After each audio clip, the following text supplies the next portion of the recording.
Alright, I am so sorry this video was taking forever. Alright, I'm not even gonna waste any of your time. We're just gonna get right into this. The Iron Maiden discography ranking. Here we go. There's 17 albums in total, and I'm gonna rank them the way I like them. Your list will obviously vary. I don't think anyone's gonna have the same list that I'm gonna have, so yeah, I don't really expect anyone to have the same list as mine.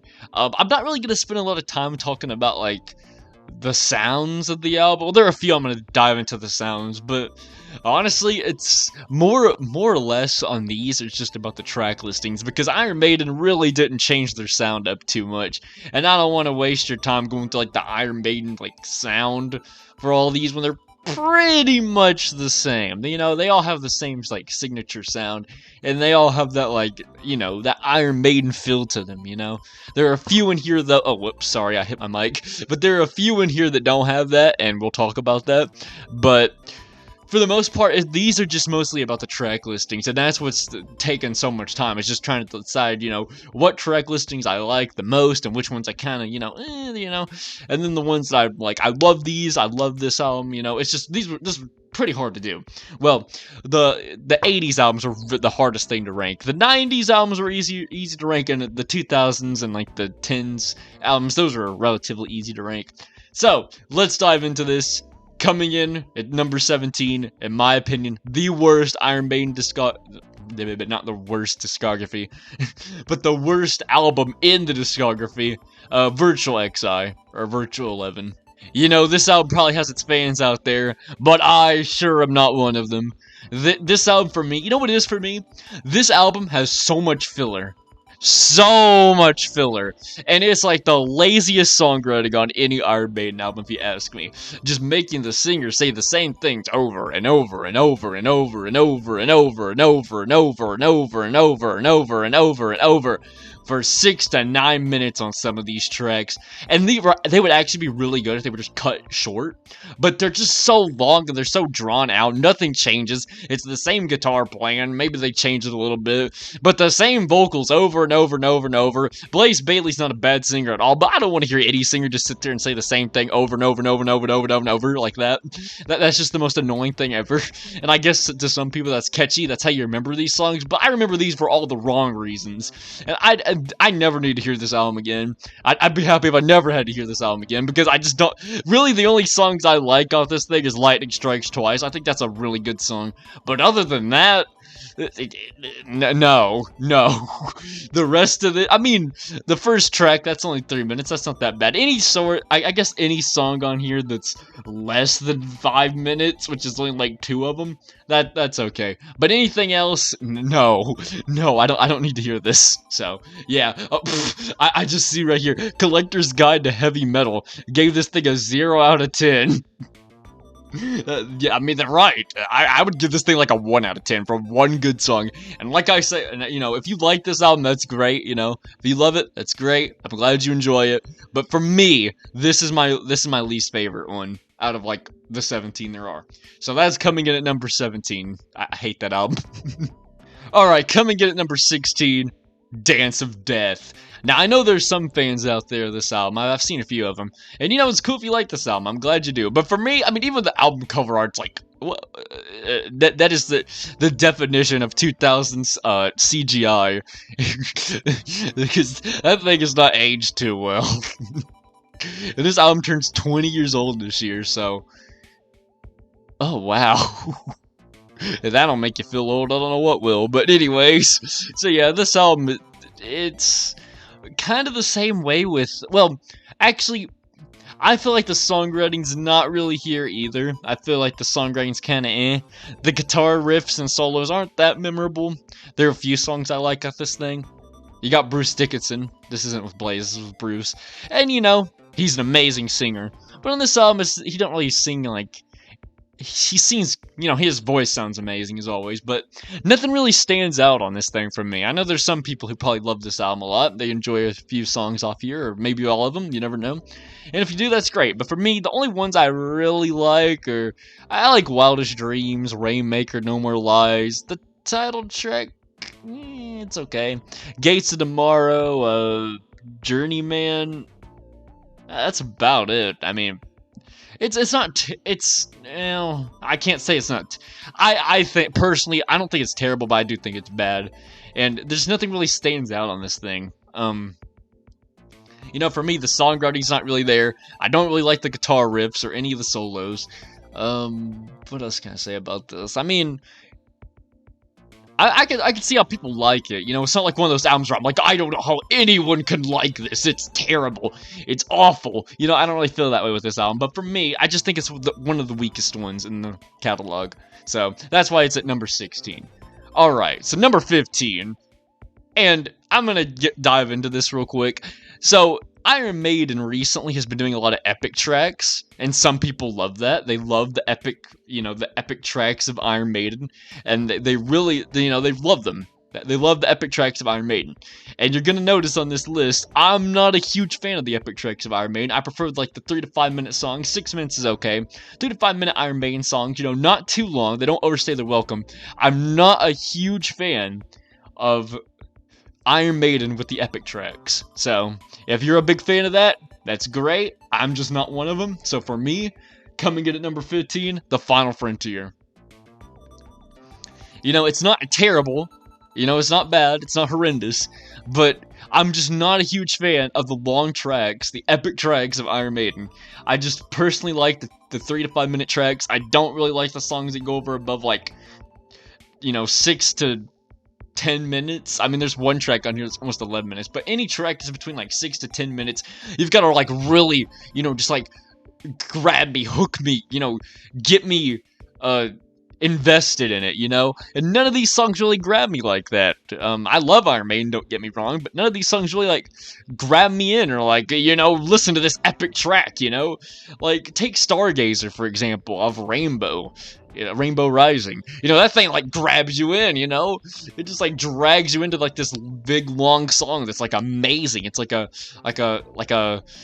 masterpiece of like all metal and rock and folk and, you know, all the stuff that make up that song. But here I don't really feel that way with any of the songs, you know? I don't really have like a standout track on here that I'm like, I love this song. I think they're all kind of they're okay songs, you know? But for me, I just don't really have, like, one of those epic tracks on here that really stays with me, you know? It's, like, that I remember fondly, and, like, I love it. So, I don't really have a favorite track off this one. I guess The Alchemist, if I had to pick one. But I'm just not a huge fan of this album. You know, like I've said, I'm not a huge fan of the epic tracks. So, that's probably why this one's near the top. Or bottom, sorry. Near the bottom. It's backwards when you're doing top 10s. I'm not top 10s ranking. Why did I say top 10s? It's same with top 10s too, but this is a ranking. So, that's why that one's at number 15. Alright, so number 14, kind of the same reasons, but this one I just feel doesn't really have that strong Iron Maiden track listing. You know, I think if you look at this on its own merit, it's a pretty solid album by Iron Maiden in the 2000s.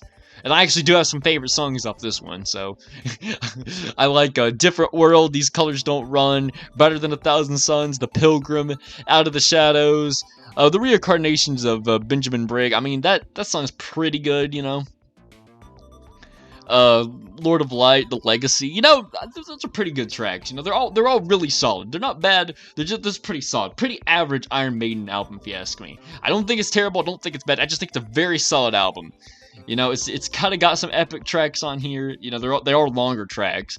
But, you know, like I said, I prefer the 3 to 5 minute Iron Maiden tracks. I'm not going to keep saying that, but that's the reason why these are near the top of the list. And, well, I keep saying the top of the list. I mean, technically, theoretically now, they are at the top of the list. But if you look at it that way, then the bottom of the list are like the good ones, and the top is the bad ones. So, man, doing these things, this is confusing.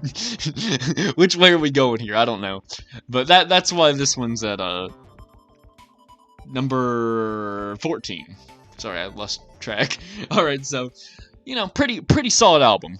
I'm not gonna dive in, like I said, I'm not gonna dive into, like, the production or, like, you know, the sounds of these, because Iron Maiden, it's like if I did a Slayer top 10, or like a Slayer top 10 or a discography ranking on Slayer. I'm not gonna spend much time talking about, like, the sound and, like, the signature stuff and, like, the, you know, the guitar solos or the riffs, because it's like Iron Maiden and Slayer, you know, they never change their sound, they all stay the same.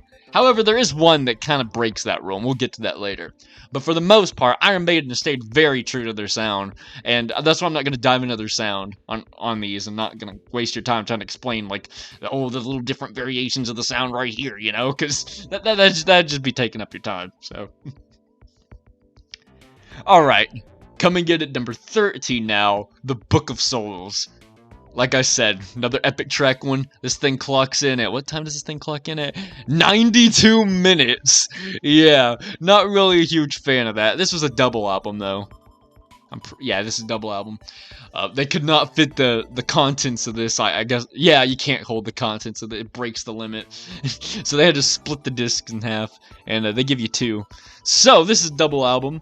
I think it's a really good album. A really good album. I think it's a good album. You know, I'm not, like I said, not a huge fan of the epic tracks. I'm gonna keep saying that over and over. Someone's gonna get mad at that. But I guess if you were to look at this and like split these off and say this is an album right here and this is an album right here, I mean, you'd still kind of have the same issue there, because there is a song on here that's like 18 minutes. You know, this is like very, very, very, you know, long tracks. And yeah, I mean, I like some of the songs on here, you know, Speed of Light, The Red and the Black, When the Rivers Run Deep, The Book of Souls, Tears of a Clown, The Man of Sorrows, Empire of the Clouds. I mean, Empire of the Clouds could probably be shortened a little bit. I could say that for a lot of these songs, like, just shorten them up a little bit and I'd like them more. Which I know some people out there would be like, no, you can't do that, don't touch the songs, I love them the way they are. And that's fine if you do, but just don't be going in the comments and being like, man, you're not an Iron Maiden fan. Only a true Iron Maiden fan would like the long tracks. Because I'm just not a huge fan of the epic tracks of Iron Maiden. I'm gonna keep saying that so it gets in your head. Alright.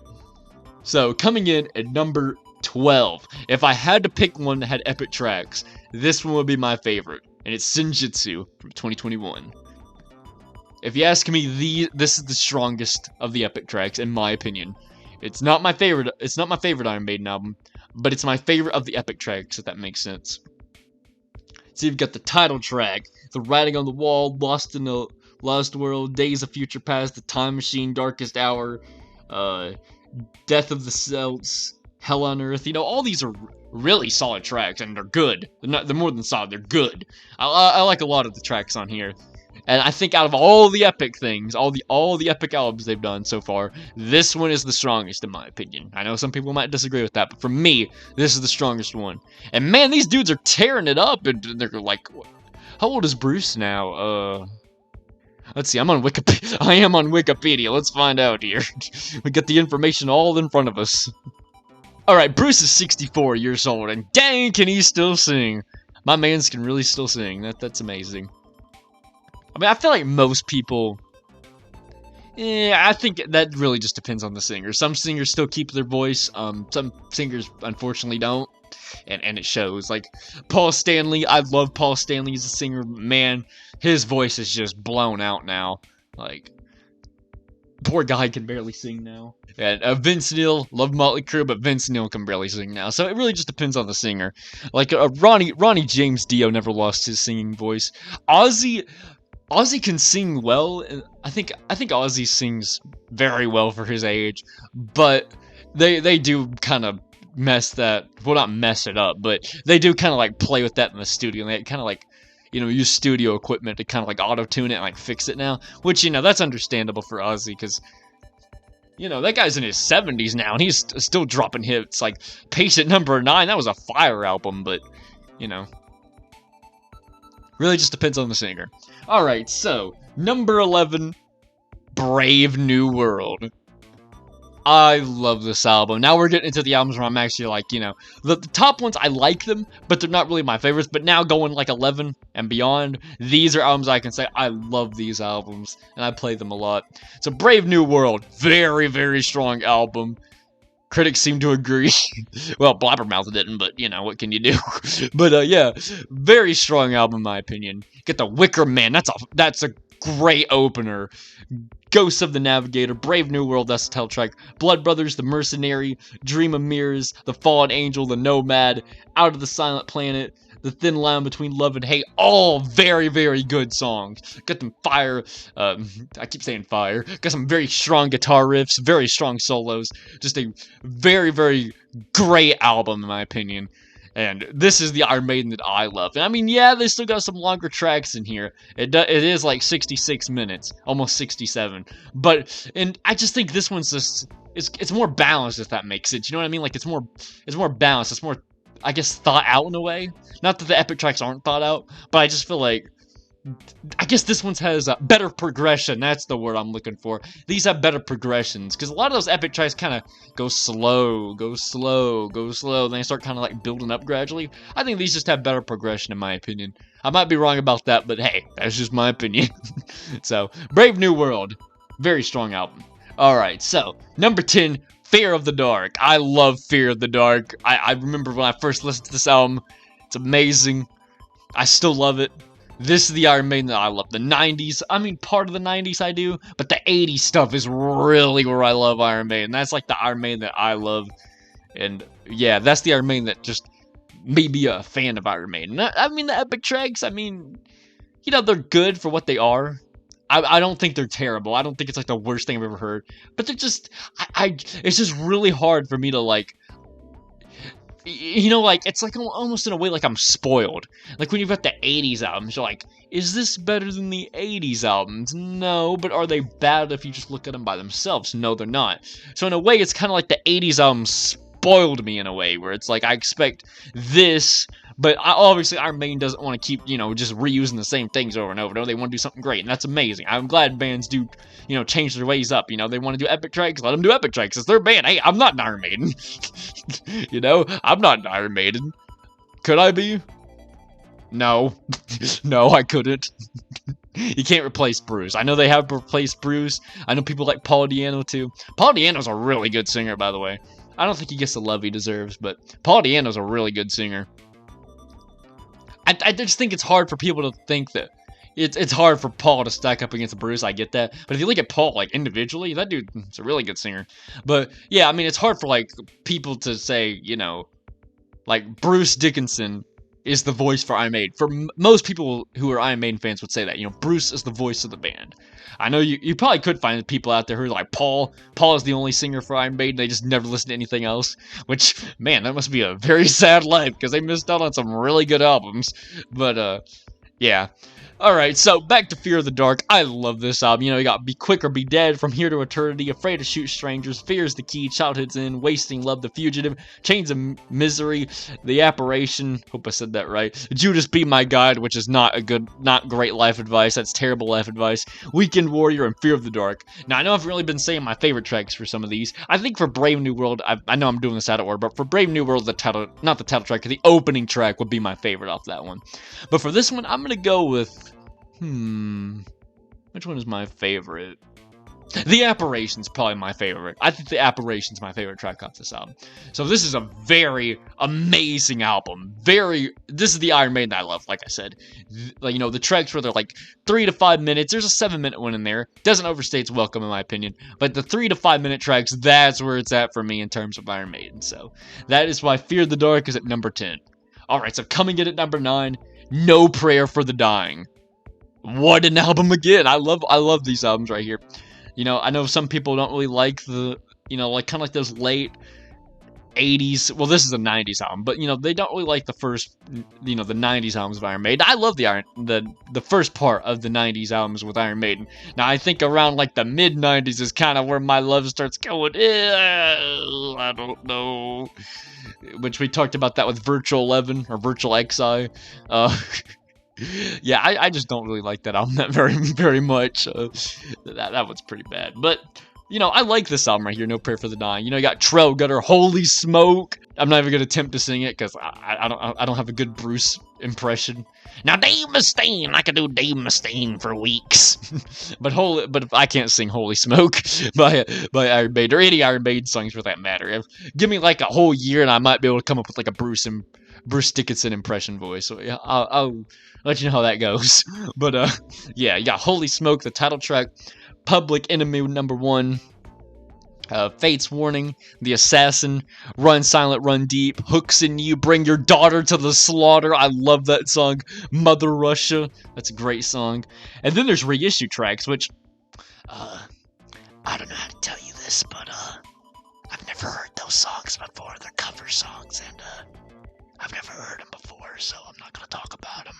But anyways, my favorite track on this would probably be Bring Your Daughter to the Slaughter. That's a catchy tune. I love that song. And maybe Holy Smoke too, because I love Holy Smoke too. Mother Russia is really good. You know, all these songs are very, very strong. I think from this point on, I can just say all of the tracks on here are just very strong track listings. It's just a dependency on which ones I like more than others at this point. So I'm not gonna talk about riffs or solos because it's just all very, very strong. You know, it's perfect. It's just the way it is. It's amazing. And I'm just gonna keep switching between amazing and phenomenal. I'm out of words. All right. Okay, number 8. Seventh Son of a Seventh Son. I love this album too. I think this is another phenomenal album by Iron Maiden. You got Moonchild, Infinite Dreams, Can I Play with Madness? That song's a little overplayed for me. The Evil That Men Do, the Seventh Son of a Seventh Son, the title track, The Prophecy, The Clairvoyant. I hope I said that right. Only the Good Die Young, which, you know, always reminded me of like a Black Sabbath song Die Young. Did this come out afterwards? Yeah, this came out afterwards. I think that was kind of like a I guess like a little, maybe a tribute to that song a little bit. Kind of gave me that similar vibe too. Yeah. I don't really know what else to say. I mean, a phenomenal Iron Maiden album. Definitely check it out if you haven't already. You know, this is a very strong Iron Maiden album. That's I'm gonna just have to keep saying that over and over because it's really hard for me to describe these because they do sound similar, and they all kind of like, I guess you could say they blend in a way. They're not generic sounding in any way, but they do kind of blend in with other ones. It's just really at this point, it is just about the track listing. So if you're upset about where these things are like on my list or my ranking, and you're mad about where they're placed, these could easily change. It just depends on the mood. These are just how I feel like right now. You ask me a year from now, some of these will probably be different. So this is just my opinion. For now, my opinion could change, by the way. This is not just like, this is my list, it's never going to change. Because my list is changed for a lot of things. A lot of my old top 10s, those have changed. My Kiss discography ranking is most definitely changed. And my Metallica rankings changed a little bit. But a lot of this is just dependent on like what I'm feeling right now. Because it could change. So I might redo this list in the future. Like if there's a new Iron Maiden album that's coming out very soon, I might redo the list and make a new top 10, you never know. So my list could change at any point, so don't get upset if they're not ranked the way you'd rank them. Alright, so number 7, Somewhere in Time. This one I feel is underrated with the 80s albums. Not many people talk about this one, which, you know, it's a shame because I always really loved this album. You have songs like Caught Somewhere in Time, Wasted Years, Sea of Madness, Heaven Could Wait, which I always loved that song, very catchy. The Loneliness of the Long Distance Runner, my favorite track off this album. Stranger in a Strange Land, Deja Vu, that's a okay song. Not really a huge fan of Deja Vu. Alexander the Great's pretty good, you know, that's a pretty solid song. But, you know, I think even though like the kind of like the songs on here, the other songs boost them up drastically, you know. So even if I'm not crazy about some of the other songs, I think some of the other songs like carry the weight for it. So that's why this one's placed above Seventh Son of a Seventh Son, which I know I didn't give me my favorite song off that album, which would probably be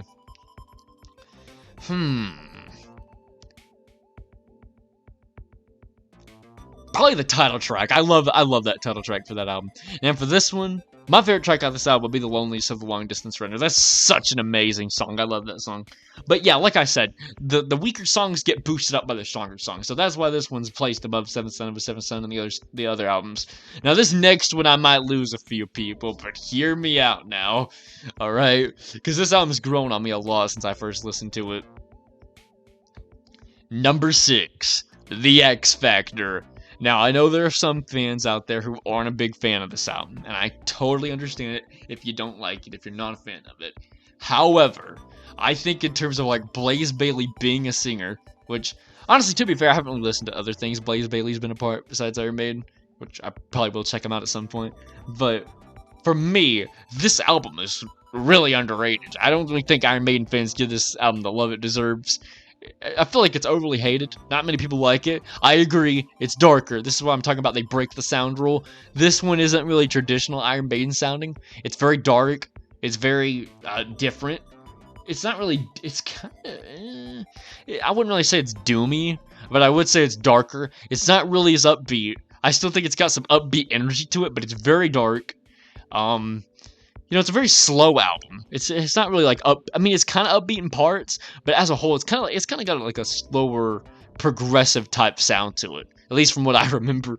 I remember it having like a kind of like a slow, dark sound. You know, it picks up at some points, and it does kind of like it's not really incredibly fast. Is what I'm getting at. And there are some long tracks on here, but I just really think it's all really strong material. You know, you got Sign of the Cross, Lord of the Flies, Man on the Edge, Fortunes of War, Look for the Truth, The Aftermath, Judgment of Heaven, Blood on the World's Hands, The Edge of Darkness, 2 AM, The Unbeliever. Like, those are all really strong songs. And my favorite one is Look for the Truth, because that's the one where it's like, oh, that's Heaven and Hell. Why am I doing Heaven and Hell? I was going into Heaven and Hell. That's not the right song. I'm not gonna lie though, Blaze Bayley sounds very similar to Mike Pollock's Eggman Boys. All the gamers out there might feel the same way. Let me know if you feel that way, because I've been listening to this and I'm just like, man, Eggman's singing this album. So let me know if you feel that way. But to me, I just always think about that, because their voices sound very, very similar. So yeah, that's the X Factor coming at number 6. Alright, so number 5. I accidentally forgot to rank Powerslave, but it is ranked my number 5th on the discography ranking. Powerslave has amazing songs. I love the riffs, solos, and Bruce sounds phenomenal. My favorite song from Powerslave would be The Duelists. Sorry for the error. Alright, so coming in at number 4, Killers, the second Iron Maiden album. This one has Paul Di'Anno on vocals, who actually still tours. And he still has it. He hasn't lost his ability to sing. So yeah, I like Paul Di'Anno as vocalist. Obviously, it's not close to Bruce, you know, but Paul, he's really good vocalist. I think all of the Iron Maiden vocalists are good in their own respective ways, you know. Obviously, Bruce is my favorite. Second, I'd say Paul Di'Anno, and then third, I would say, is Blaze Bayley. So, yeah, that's my ranking as far as, like, the vocalists go. But this album has a really, really good songs and really good solos and really good riffs, of course. So you've got The Idols of Marge, Wrathchild, love that song, Murders in the Rue Morgue, Another Life, Genghis Kong, Innocent Exile, then you got Killers, Prodigal Son, Purgatory, and Drifter. And I love the riffs and solos on this album. Just really, really good stuff by Iron Maiden. It's their second album. Now this one, you can see they're kind of developing that signature Iron Maiden sound, you know? Like it's in motion, that it's about to happen. And, I mean, the first one, you could kind of hear that, but this one, I think, is a lot more focused, and it's got that Iron Maiden tone, you know, that we all know and love. So that's where that starts developing. And man, what a cool album cover. I love Eddie on these covers. It always looks amazing. So that means we're on top 3 now. So coming in at number 3, the debut album, Iron Maiden. Love that album cover too. But yeah, I think this one's slightly stronger than Killers. I know some people might disagree with me on that one, but I love these, you know, the early Iron Maiden albums, as you're about to see. But this is just so good. You got Prowler, one of my favorite Iron Maiden songs. I would probably say Wrathchild's my favorite off Killers, but for this one, Prowler's my favorite. Remember Tomorrow, Running Free, I love that song. Phantom of the Opera, love that song too. I love all these songs. Transylvania, Strange World, Charlotte the Harlot, the Iron Maiden, you know, title track. Love all of these songs. They're just so good. And I love the riff on, I almost said Purgatory. I love the riff on Prowler. That I just love that. So yeah, I know I'm not really talking about these like very in depth because I just really don't know what to say about them. I just love them so much. It's just, but I can't put it into words. I don't know if that makes sense. Like, you ever love something so much, but then when someone asks you why you love it, you're just like, I don't know, I just love it. That's what I feel about the Iron Maiden, like, the debut album. It's just, I love it. I can't tell you why I love it, but I love it. You know what I mean? So, yeah, I love that album. Alright, so coming to number 2. Some people would say it's their number 1. And when I did the polls, this is what you dudes voted as your number 1 favorite Iron Maiden album.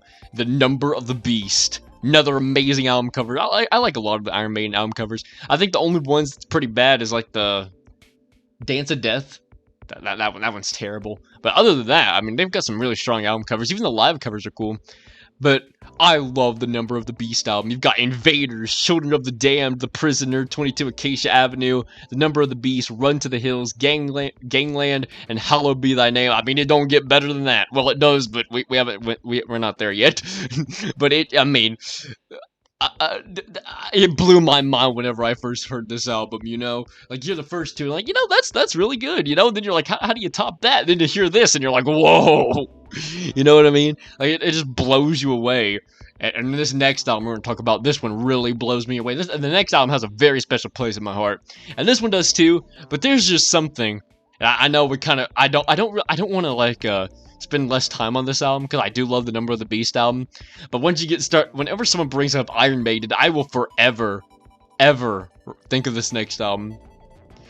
Which, I do think of Number of the Beast when people talk about Iron Maiden, but I just feel a really personal connection, really connected to this next album more. And I love this one, don't get me wrong. It's got Run to the Hills, Hallowed Be Thy Name. You know, it's got all those amazing songs on it. I mean, you know, I don't want to say, like, what's the word I'm looking for? I don't want to downplay this one, because I do love it very much.